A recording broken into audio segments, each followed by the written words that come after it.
Hello मेरे प्यारे दोस्तों, कैसे हैं आप सभी? स्वागत है आप सभी का आपके गुरुजी के चैनल एसपीजा चैनल पे। और मेरे प्यारे दोस्तों, मेरे प्यारे भाई-बहनों, आज मैं आप लोगों को क्लास 10th के इम्पोर्टेंट क्वेश्चन कह सकते हैं जो सिखाने जा रहा हूँ। ये बहुत ही ज़्यादा इम्पोर्टेंट क्वेश्चन है बिहार बोर्ड 2025 के लिए। मेरे प्यारे भाइयों, ये आपके एग्ज़ाम में ज़रूर ही आएँगे। ये इस बात की अगर आप लोग लिखना चाहते हैं तो लिख के ले लीजिए।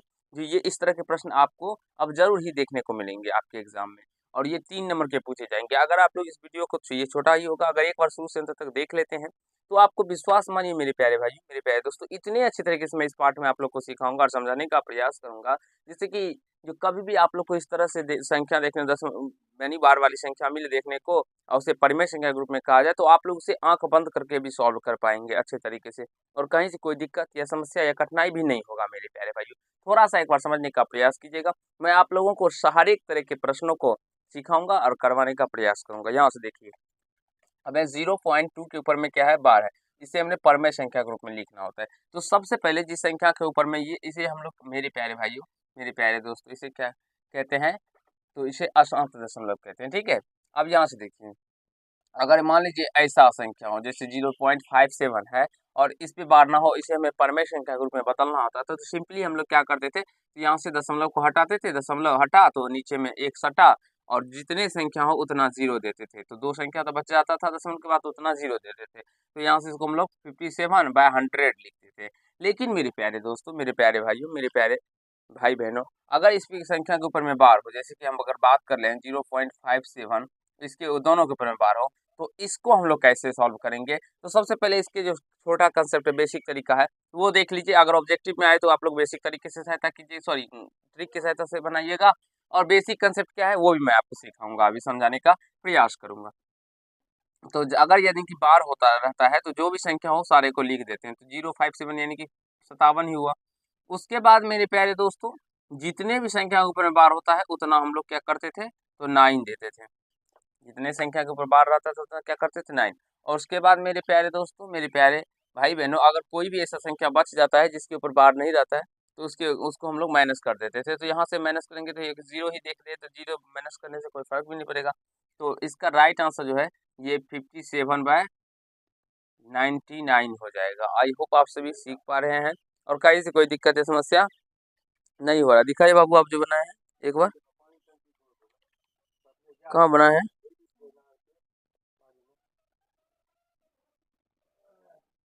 ठीक है, आगे बनाइए। आशा है आप लोग मेरे प्यारे दोस्तों, मेरे प्यारे भाइयों सीख गए होंगे इस बेसिक तरीके को, ठीक है? और इसके बहुत सारे कॉन्सेप्ट हैं, बेसिक तरीके केवल यही तो नहीं है, और सारे हैं। तो ये तो छोटा था, इसके लिए ये फ़ॉर्मूला सूत्र का प्रयोग किया गया। यहाँ पे देखिए, सबसे पहले इसको सॉल्व करने के लिए हम लोग माना कि x इक्वल टू 0.2 है, ऊपर में बार है। तो यहाँ से x बराबर क्या हो जाएगा, यानी इसका बार का मतलब हुआ मेरे प्यारे भाइयों, जिस भी संख्या के ऊपर में बार होगा, वो संख्या जो है वो अनलिमिटेड है, यानी कि कितनी बार है इसको हम लोग काउंट नहीं कर सकते हैं, अनडिफाइंड है, अनिश्चित है। 2, 2, 2 ऐसे-ऐसे डैश-डैश करके 2, 2, 2, 2 आता ही होगा। 2, 2, 2 करके इसको हम लोग फर्स्ट इक्वेशन मान लेंगे। ठीक है मेरे प्यारे दोस्तों? इतना करने के बाद हम लोग क्या करते हैं, तो दोनों में 10 से गुना कर देते हैं दोनों तरफ। तो लिखेंगे दोनों तरफ 10 से गुना करने पर 10 से गुना करेंगे तो ये 10x हो जाएगा और इसको 10 से गुना कीजिएगा मेरे प्यारे दोस्तों, थोड़ा-सा समझने का यहाँ पे कोशिश कीजिएगा। अगर 5.6 हो और मान लीजिए 4 हो, अगर इसको हम लोग 10 से गुना करेंगे, तो मान लीजिए अभी जो है ना, आप ये दशमलव को भूल जाइए, तो गुना करने पे ये हो जाएगा, ये ऐसे 5,640। अब 2 अंक के बाद दशमलव है, तो 2 अंक के बाद दशमलव यहाँ पे देखो आ जाएगा। अब एक बात यहाँ पे गौर करने वाली बात है मेरे प्यारे दोस्तों, जो पहले दशमलव क्या था, तो मेरे प्यारे दोस्तों 5 के बाद था। अब दशमलव क्या हुआ, जब 10 से गुना किए तो ये 6 इधर आ गया, 6 के बाद हो गया। यानी कि एक 0 से गुना करेंगे तो एक संख्या इधर आ जाएगा, 2 0 से गुना करेंगे तो 2 संख्या दशमलव के इस साइड आ जाएगा। यही कांसेप्ट मैं आपको बताना चाहता था। उसी प्रकार यहाँ से अगर हम 10 से गुना करेंगे तो ये 2 इधर आ जाएगा, तो 2 दशमलव 2 बच जाएगा, तो 2 2 और अपने मन से हम 3 2 ले लेंगे, क्यों? क्योंकि ये तो 2 अनिश्चित बार है, तो एक बार 2 इधर आ भी गया तो कोई फ़र्क नहीं पड़ता है, क्योंकि ये अनंत बार है। तो यहाँ से ये इसे सेकंड समीकरण मान लेंगे, तो इसे भी 3 बार हम लोग लिख लेंगे। अब हम लोग समीकरण सेकंड, फर्स्ट सेकंड में से समीकरण सेकेंड में से समीकरण फर्स्ट को माइनस करते हैं, समीकरण फर्स्ट को घटाने पर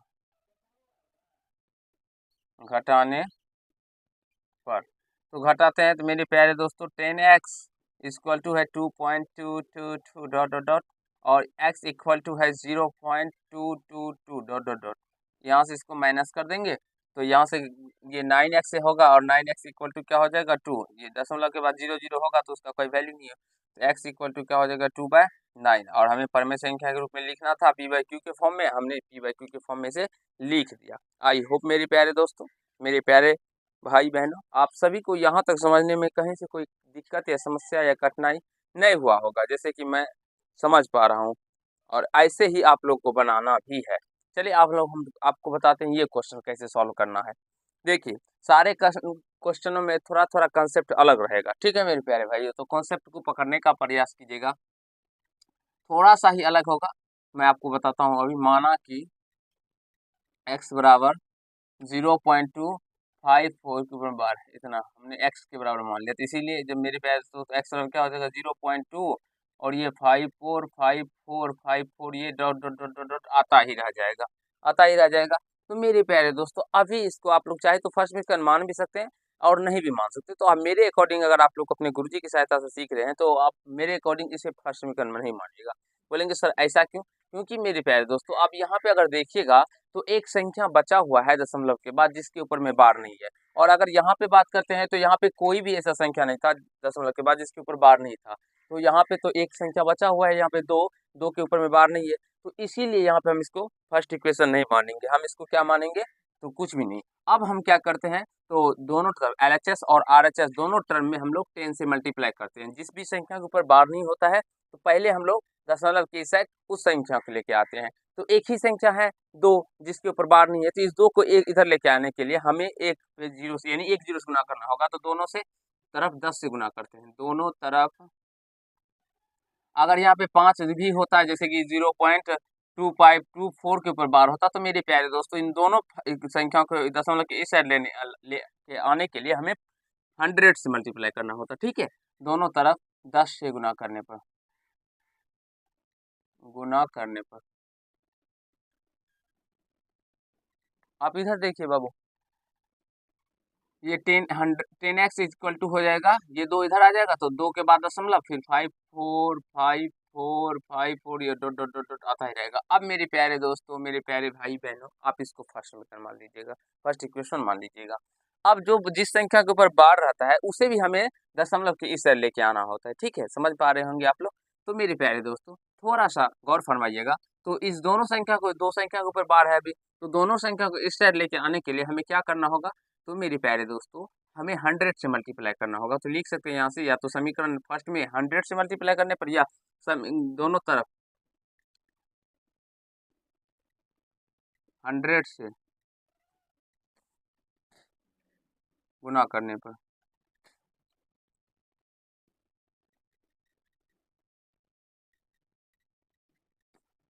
मेरे प्यारे दोस्तों हमने दोनों तरफ 100 से क्या किया?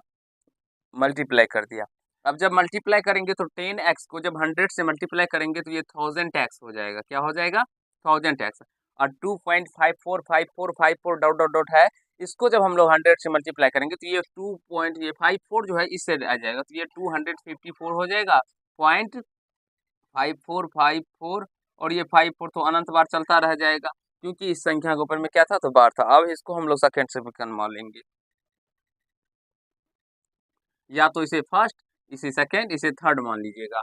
तो हमें फर्स्ट का तो कोई यूज नहीं होगा, तो सेकेंड और थर्ड को आपस में जोड़ेंगे या घटाएंगे। तो यहाँ से लिखेंगे समीकरण सेकेंड में से फर्स्ट को घटाने पर 1000x इक्वल टू 200 यानी 254.545454 डॉट डॉट डॉट। और इधर है मेरी प्यारे दोस्तों 10x equal to 2.545454 dot dot dot. ये घट जाएगा तो यहाँ से 990x बराबर, ये घट जाएगा, जीरो हो जाएगा ये टर्म, और यहाँ से 252 निकल के आ जाएगा। तो x बराबर 252 बट्टे में 990। तो ये कट भी रहा है, 2 एका 2, 2 दूना 4, 2 छक्का 12, 2 चौके 8, 2 नमा 18, 2 पंचे 10, 126 और 3 से फिर कट जाएगा।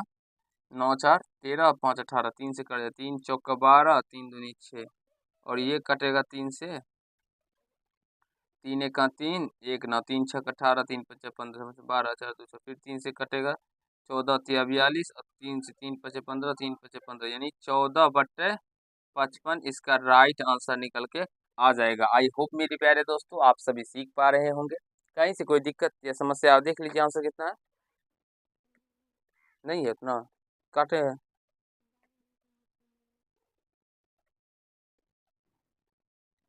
ये नहीं है बाबू रे, 14/55 ये यहाँ पे देख, ये प्रश्न था ना, 14/55 कौन सा आंसर देखते हैं आप।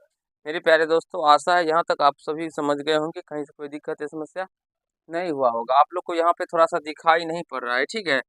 यहाँ पे हम बताते हैं आपको। 252 बटे में मेरे प्यारे दोस्तों 990 आया था, ठीक है। तो इसको कट कर देना है आप लोग को। तो कट कीजिएगा पहले, तो आप लोग डायरेक्टली भी कट कर सकते हैं इसको। तो डायरेक्टली कट करने के लिए इसको 18 से लगाना पड़ेगा, लेकिन 2 से कट ही कीजिए, ठीक पहले। तो 126 आएगा और नीचे में 495 आएगा। फिर इसको 9 से भी कट कर सकते हैं। तो 9 से कट करने पर 14 नमा 126 और यहाँ से 9 से 9 चौके 36, 9 पचे 45, यहाँ से 495 है मेरी प्यारे। 9 पचे 45 और 9 पचे 45 तो 54 14/55 निकल के इसका राइट आंसर आ जाएगा। आई होप आप सभी समझ गए होंगे, कहीं से कोई दिक्कत या समस्या नहीं हुआ होगा। और इसका एक बेसिक तरीका सॉरी ट्रिक भी है जो इसकी सहायता से बना सकते हैं, तो वो भी बताऊंगा। मेरे प्यारे दोस्तों इस तरह के प्रश्न मैं और आप लोग को सिखाऊंगा और समझाने का प्रयास करूंगा, जिससे आपके पूर्णतः कंसेप्ट क्लियर हो जाए और इन प्रश्नों में आपको कहीं से कोई दिक्कत ना हो। और अगर बिहार बोर्ड का बात करें तो मेरे प्यारे दोस्तों ये बिहार बोर्ड एग्जाम में 2025 में आने ही वाले हैं, तो इनको जरूर ही आप लोग सीख लीजिए, क्योंकि इन प्रश्नों में कुछ भी नहीं होता है, लेकिन आपके 3 नंबर जरूर ही मेरे प्यारे दोस्तों आज सीख जाएंगे तो आ जाएगा। ज़्यादा कैलकुलेशन भी नहीं है, थोड़ा सा ही कैलकुलेशन है इसमें। और बच्चे हमारे क्या करते हैं, तो त्रिकोणमिति जो ज़्यादा कैलकुलेशन वाला पार्ट है उसे बार बार प्रैक्टिस करते हैं, बार बार प्रैक्टिस करते हैं। और ये पार्ट जो कैलकुलेशन बिल्कुल भी नहीं है मेरे प्यारे दोस्तों, इन पार्टों को छोड़ते जाते हैं, लेकिन इन पार्टों को भी आप लोगों को करना है, जिससे कि ये सारे नंबर आप लोगों को मिल सके। चलिए आज के पार्ट में इतना ही करते हैं। अगर आप लोग को समझ में आ गया होगा तो वीडियो को लाइक कर दीजिएगा, कैसा लगा ये कमेंट कीजिएगा, और यदि चैनल पर नए होंगे तो चैनल को सब्सक्राइब करके बेल आइकन को प्रेस कर लीजिएगा, जिससे मेरे हर एक वीडियो का नोटिफिकेशन आप तक पहुंचता है। धन्यवाद।